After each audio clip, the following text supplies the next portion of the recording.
아득한 옛날 조선 정조 임금 시절 한양에서 그리 멀지 않은 경기도의 한적한 마을에 박서준이라는 젊은이가 살고 있었습니다. 그의 집은 가난하여 쓰러져가는 초가집에 살았고 끼니를 걱정해야 할 만큼 형편이 어려웠습니다.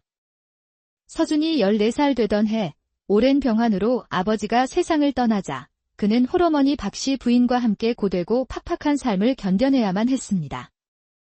박씨 부인은 곤궁한 살림에도 불구하고 고운 자태와 단아한 기품을 지닌 여인이었습니다. 허나 남편이 세상을 떠나고 의지할 곳이 없어지자 마을에 돈 많고 성질 고약한 지주가 그녀를 끊임없이 괴롭히기 시작했습니다. 박씨 부인은 자신의 정절을 지키고 아들의 미래를 위해 정든 고향을 등지고 한양에 있는 먼 친척을 찾아 떠나기로 결심했습니다. 그 친척은 조정에서 높은 벼슬을 지낸 김대감 댁이었습니다. 김대감은 비록 먼 친척이었지만 혈육의 정을 생각하여 딱한 사정의 모자를 거두어 자신의 집에 머물게 해주었습니다. 그날부터 박씨 부인은 대감집에서 빨래, 밥짓기, 땔감 나르기 등 온갖 굳은 일을 도맡아 했습니다. 어린 서준은 마구간에서 말을 돌보는 일을 서준은 비록 나이는 어렸지만 총명하고 손재주가 뛰어 모자는 누구보다 성실하고 부지런하게 일했고 그 모습에 김대감 집안 사람들은 그들을 좋게 보며 신임하기 시작했습니다. 눈 깜짝할 사이에 인연이라 먼 친척이기도 한 그를 더 이상 마구간에서 일하게 하는 것이 안타까워 자신의 상점에서 일할 기회를 주었습니다. 서준아, 내 성실함을 내가 잘 알고 있다. 언제까지고 마구간에만 있을 수는 없지? 내일부터는 내 상점에 나가 일을 배우도록 하거라. 대감님. 서준은 상점에서도 특유의 성실함으로 누구보다 열심히 일했습니다. 힘들고 더러운 일도 마다하지 않고 항상 먼저 나섰기에 함께 일하는 다른 점원들도 그를 아끼고 좋아했습니다. 김대감 상점의 총관리를 맡고 있던 최주부 역시 서준을 높이 평가하여 그에게 장사 비법과 세상을 살아가는 지혜를 아낌없이 가르쳐 주었습니다. 서준은 총명하고 배움에 대한 열의가 넘쳐 최주부의 가르침을 스펀지처럼 흡수했고 그를 스승처럼 여기며 깊이 감사했습니다. 그러던 어느 날 며칠 동안 최주부가 가게의 모습을 보이지 않았습니다. 그가 심한 감기에 걸렸다는 소식을 들은 서준은 걱정스러운 마음에 약과 음식을 챙겨 그의 집을 찾아갔습니다. 조심스럽게 문을 두드리자 안에서 인기척이 들리더니 한 젊은 여인이 문을 열었습니다. 17 남짓 되어 보이는 그 여인은 맑고 커다란 눈에 오똑한 코, 앵두 같은 입술을 지닌 더할 나위 없이 아름다운 모습이었습니다. 문틈으로 스며든 햇살이 그녀의 얼굴을 비추자 두 사람의 눈이 마주쳤고 그 순간 서로의 마음속에 뭐라 설명할 수 없는 감정이 싹 텄습니다. 여인은 수줍은 듯 붉어진 뺨을 감추며 시선을 내리고 꾀꼬리 같은 목소리로 부드럽게 물었습니다. 누구를 찾아오셨는지요? 서준 또한 자신의 뚫어질 듯한 시선이 무례했음을 깨닫고 당황하여 더듬거리며 말했습니다. 저는 박서준이라고 합니다. 김대감 댁 상점에서 일하는 점원입니다. 최 주부님께서 편찮으시다는 소식을 듣고 물 한 차 들렀습니다. 여인은 가볍게 고개를 숙여 인사하고는 서준을 안으로 안내했습니다. 아버님, 도련님께서 문병 오셨습니다. 자리에 누워있던 최 주부는 서준을 보고 반갑게 맞으며 딸에게 몸을 일으켜달라고 했습니다. 아이고, 주부님. 어서 다시 누우십시오. 그러다 병이 더 깊어지겠습니다. 괜찮네. 벌써 며칠을 누워 있었더니 온몸이 쑤시는구먼. 자네가 와주니 이제 다 나은 것 같아. 내일은 가게에 나갈 수 있겠어. 그는 딸을 가리키며 자랑스럽게 말했습니다. 이 아이는 내 외동딸 수아라네. 이수아. 수아는 아버지의 말에 수줍게 미소 지으며 서준에게 가볍게 절을 했습니다. 서준은 황급히 고개를 숙여 답례를 했지만 심장이 두근거려 감히 그녀를 다시 쳐다보지 못했습니다. 최 주부는 아내가 일찍 세상을 떠나 오직 외동딸 수아 하나만을 의지하며 살았습니다. 딸을 눈에 넣어도 아프지 않을 만큼 귀하게 여겼지만 결코 오만하거나 변덕스럽게 키우지 않았습니다. 오히려 수아는 책 읽기를 좋아하고 예절이 바르며 성품이 온화하고 차분한 교수로 자라났습니다. 최 주부는 비록 서준이 점원에 불과했지만 그의 성실하고 총명한 모습을 늘 좋게 보고 있었습니다. 장래가 촉망되는 인물이라 생각하여 집에서 딸에게 자주 그의 칭찬을 하곤 했습니다. 그래서 수아는 이미 서준에 대해 많이 들어 알고 있었고 오늘 처음 만나보니 과연 아버지가 칭찬하신 그대로의 모습이었습니다.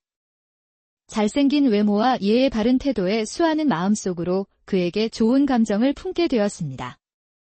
서준 또한 막 사랑을 알게 될 나이, 아름답고 단아한 수아를 만난 후 그녀의 모습을 도저히 잊을 수가 없었습니다. 밤에 잠자리에 누워서도 그녀 생각에 이리저리 뒤척이며 잠을 이루지 못했습니다. 하지만 수아는 큰 상점 관리자의 딸이었고 자신은 그저 가난한 집 출신의 점원일 뿐이었습니다. 신분의 차이가 너무 크다고 생각한 서준은 깊은 실망감에 빠졌습니다. 그러나 사랑하는 수아를 아내로 맞이하기 위해 서준은 과감한 결단을 내렸습니다. 그는 상점 일을 그만두고 그동안 자신과 어머니가 아껴 모은 10여 냥의 은자로 시장 한 구석에 작은 노점을 열어 장사를 시작했습니다.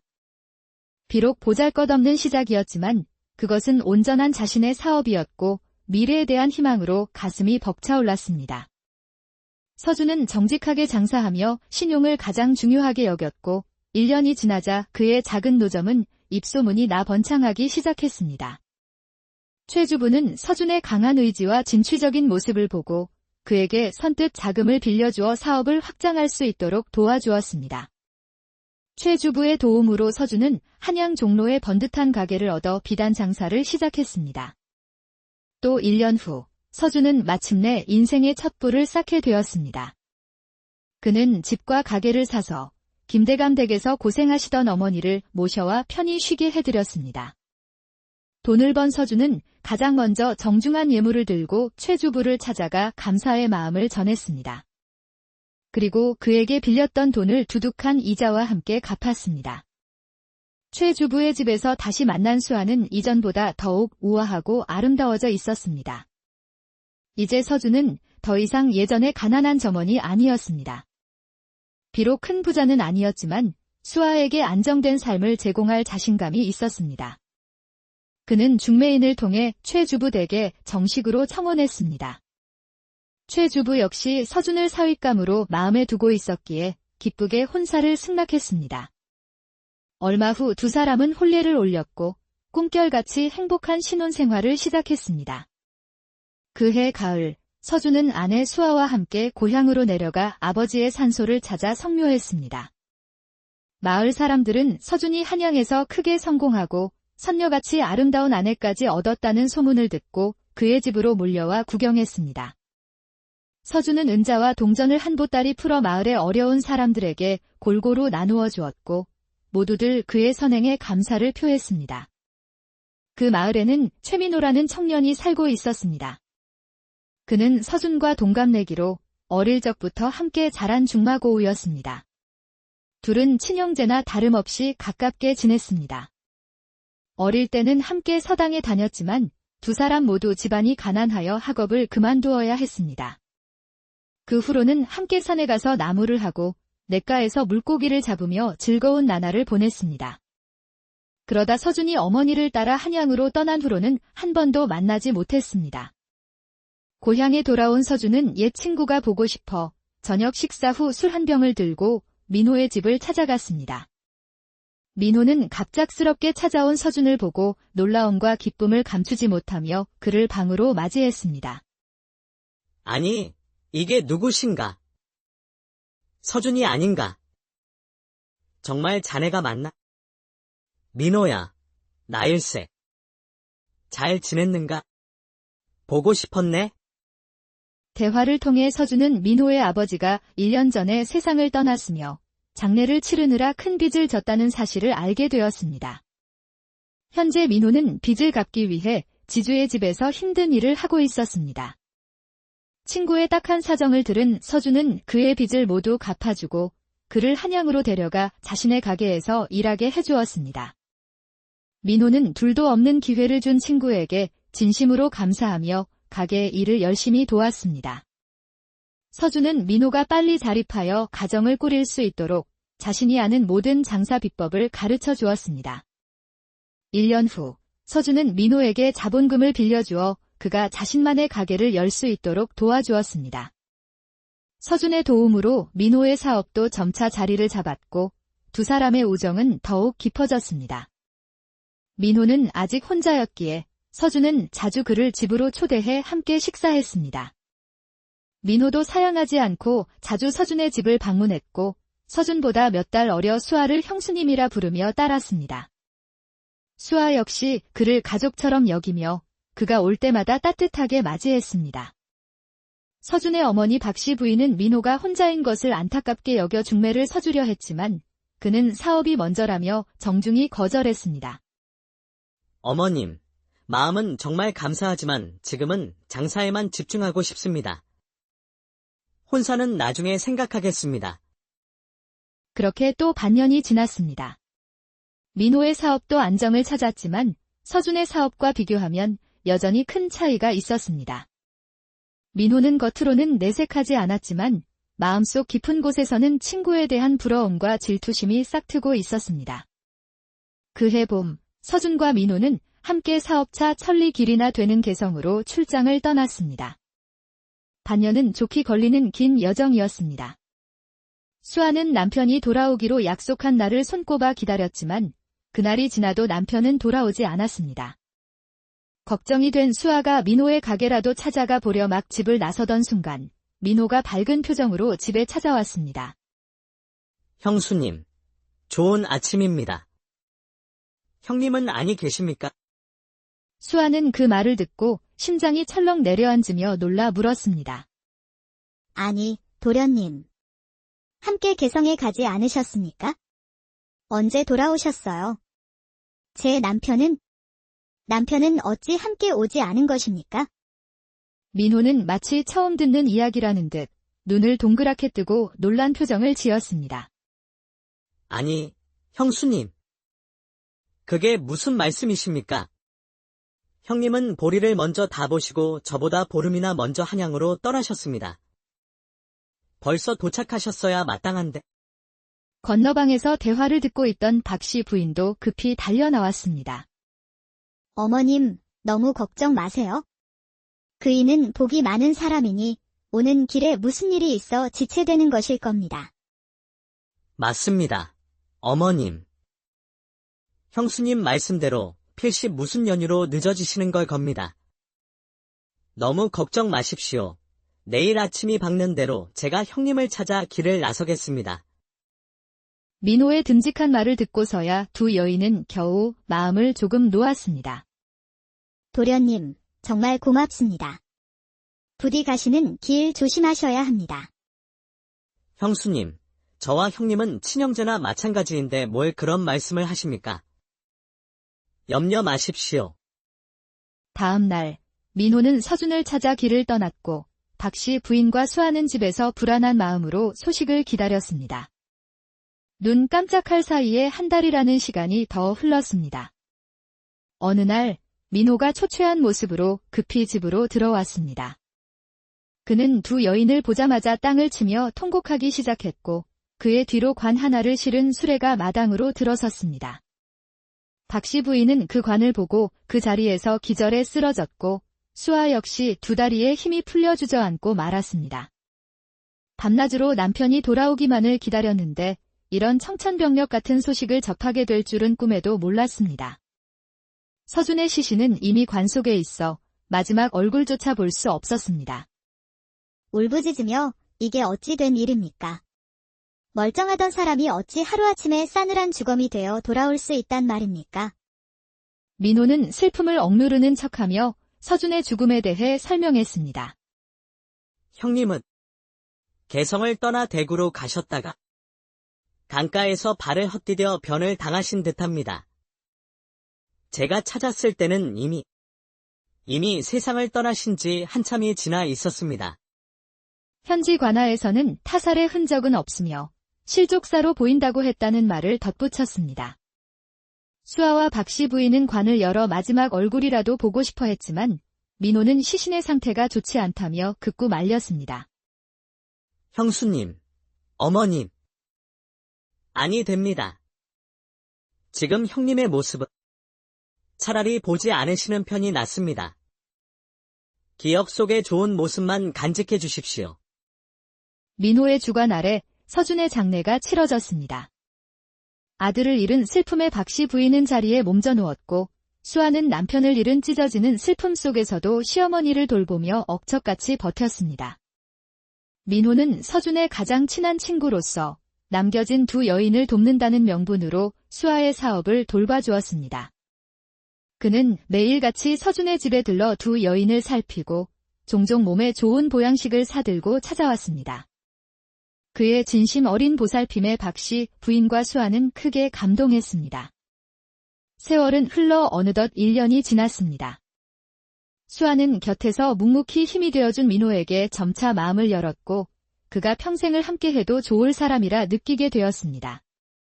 이를 눈치챈 박씨 부인은 두 사람을 맺어주기로 결심했습니다. 아가, 너는 아직 젊다. 죽은 사람 때문에 내 남은 인생을 허비해서는 안 된다. 민호는 성실하고 믿음직한 사람이니 그 아이와 새 출발을 하거라. 시어머니의 간곡한 설득에 수아는 마침내 고개를 끄덕였습니다. 얼마 지나지 않아 두 사람은 부부가 되었고 민호는 서준의 집과 사업을 모두 물려받게 되었습니다. 그러던 어느 날 밤, 민호는 끔찍한 악몽을 꾸다 비명을 지르며 깨어났습니다. 그의 이마에는 식은땀이 흥건했습니다. 여보, 괜찮으세요? 왜 그렇게 땀을 흘리십니까? 아니요. 아무것. 그냥 속이 좀 안 좋은 것 같소. 그날 이후 민호는 매일 밤 악몽에 시달렸고 잠을 제대로 자지 못해 낮에도 넋이 나간 사람처럼 지냈습니다. 이상하게 여긴 수아는 의원을 불렀지만 의원은 몸에 아무 이상이 없다고 말할 뿐이었습니다. 그러던 어느 날 새벽, 민호는 또다시 몰래 일어나 발소리를 죽인 채 방을 빠져나갔습니다. 며칠째 반복되는 그의 이상한 행동에 의심을 품은 수아는 몰래 그의 뒤를 밟았습니다. 민호가 향한 곳은 뒷마당의 외진 구석이었습니다. 그곳에서 그는 돌 틈에 숨겨두었던 남자 모양의 작은 인형 하나를 꺼냈습니다. 민호는 인형에 은침 몇 개를 꽂고 주문이 적힌 종이를 태우며 알아들을 수 없는 말은 중얼거렸습니다. 잠시 후 그는 인형을 보며 말하기 시작했습니다. 나지막이, 서준아. 왜 너의 오는 그리도 좋았던 것이냐. 사업도 잘 되고 아름다운 아내까지. 나는 참을 수가 없었다. 네가 죽어야만 내가 수아를 가질 수 있었으니 나를 원망 마라. 이제 그녀는 내 사람이 되었다. 우리 우정을 생각해서 경고하마. 계속 내 꿈에 나타나 나를 괴롭힌다면 내 혼을 흩어버려 다시는 환생하지 못하게 할 것이다. 그러니 썩 물러가거라. 어둠 속에 숨어 모든 것을 듣고 있던 수아는 입을 틀어막았습니다. 상상조차 할 수 없었던 끔찍한 진실이었습니다. 너무 놀라 분노에 몸을 떨던 그녀는 실수로 나뭇가지를 밟아 소리를 내고 말았습니다. 그 소리에 민호가 휙 돌아보았고 어둠 속에서 수아를 발견했습니다. 부인, 어찌하여 여기까지 나오셨소? 떨리는 목소리로 당신이 보이지 않아 찾으러 나왔습니다. 민호는 아무렇지 않은 척 다가와 그녀의 손을 잡고 방으로 이끌었습니다. 방에 들어오자마자 그는 싸늘한 표정으로 돌변하여 말했습니다. 부인, 방금 무엇을 보았든 무엇을 들었든 모두 잊으시오. 우리는 앞으로 잘 살아갈 것이오. 더 이상 참을 수 없었던 수아는 차가운 눈으로 그를 노려보며 소리쳤습니다. 최민호, 이 짐승만도 못한 자. 당신이 내 남편을 해쳤구나. 서준이 당신에게 어떻게 해주었는데 은혜를 원수로 갚아. 민호가 냉소 지으며 수아를 덮치려는 순간 문이 부서져라 열리며 관아의 포졸들이 들이닥쳐 그를 밧줄로 묶었습니다. 이게 무슨 짓이오? 나는 아무 죄도 없어. 어서 이 밧줄을 푸시오. 억울한 것이 있다면 현감 나으리 앞에서 말씀하시오. 대청으로 끌려간 민호는 수아의 고발에도 불구하고 끝까지 자신의 죄를 부인했습니다.